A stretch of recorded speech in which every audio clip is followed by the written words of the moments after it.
Hello everyone, my name is Dario Vasquez, I am from Belize. This video is about prediabetes, its implications on treatment. I was motivated to do this video because my mother died from diabetes complications 7 years ago, and I want to alert others about this silent killer. Diabetes is one aspect of the metabolic syndrome, and the metabolic syndrome is a cluster of associated diseases that can result in heart disease, glucose intolerance, or even stroke.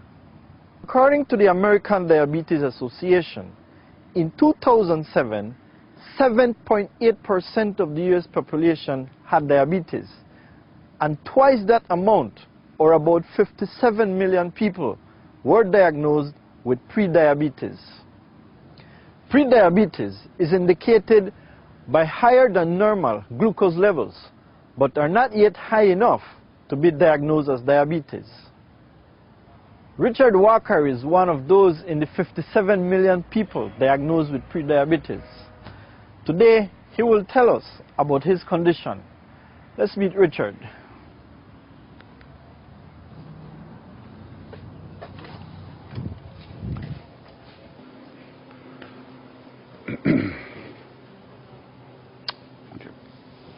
I'm 64 years old and obese at 305 pounds, and I have fat in my blood, which is called triglycerides. My cholesterol and glucose levels are abnormally high. Additionally, I suffer from high blood pressure. The sad part is that I don't feel a thing except fat, and I can see that. It hasn't seemed to affect my family, but they're all very concerned about my health. And if I don't seek professional assistance, it can have serious implications for my health and consequently for my life. I'm lucky that I have a friend in Lori Van Wyckhouse. She's a registered dietitian. She's been teaching diabetics how to manage their disease for years, and she's put her expertise on the internet. It's called NutriTutor.com. She's given me some really good advice. So Lori, what is type 2 diabetes? Well, when you have diabetes, your body can't move glucose out of the blood fast enough to keep your organs safe. Food is what raises your blood glucose, so every time you eat, the diabetic body struggles to quickly move the glucose out of the blood and into the muscles to make energy. So prediabetes is just another version of diabetes? Exactly. Prediabetes, or borderline diabetes, is the beginning of this progressive and very destructive disease. You'll know you have prediabetes when your fasting glucose test result is between 100 and 125. So, Lori, who is at risk for prediabetes? Well, we now know that heart and blood vessel diseases are directly linked to generating diabetes, and vice versa. So high blood pressure, cholesterol, and triglyceride problems all play a role, as does being overweight and inactive.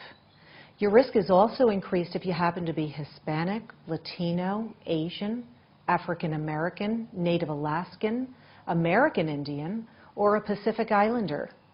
Age even plays a role. Americans need to be checked for diabetes by age 45. Your risk is also increased if a blood relative has diabetes, or if you've had a large baby, gestational diabetes, polycystic ovary syndrome, or acanthosis nigricans. So you see, most of us are at risk for diabetes. So, Lori, what happens if I ignore my prediabetes? The disease worsens. Diabetes is easy to ignore because you don't feel the damage it's doing to your body until the disease is in its later stages. It's not long, however, before the destruction becomes quite obvious. Blindness, amputation of limbs, heart attacks, strokes, kidney failure, non-healing ulcers. The good news is that early-stage diabetes is very treatable, and you can literally turn it around. How can I turn my prediabetes around? Well, since lifestyle has a lot to do with generating diabetes, your lifestyle has to change. If you're overweight, begin losing weight now. If you're not physically active, move your body every day. And put your eating back on track by eating lots of plant foods and reducing fat whenever possible. It also helps to use sugar substitutes in place of sugary sweets. By all means, take a diabetes self-management training program. You'll learn to personalize your nutrition and lifestyle strategies so that you can prevent full-blown diabetes.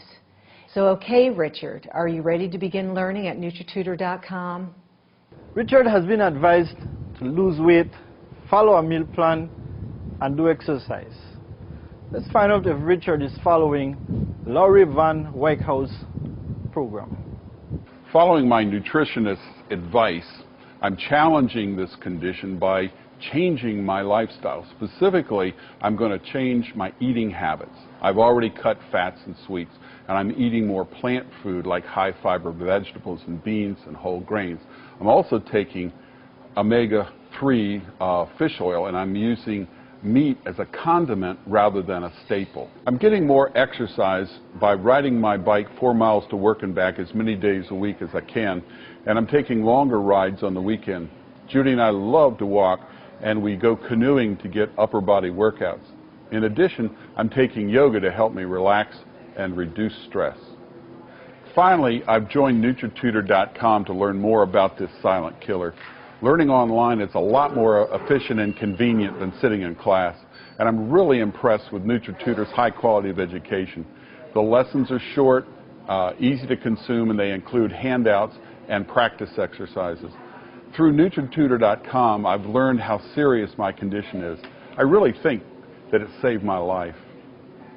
Diabetes is a dangerous and progressive disease. That is why it is known as the silent killer. Healthy eating and plenty of exercise are ways of avoiding this deadly disease. Diabetes. Don't let it sneak up on you.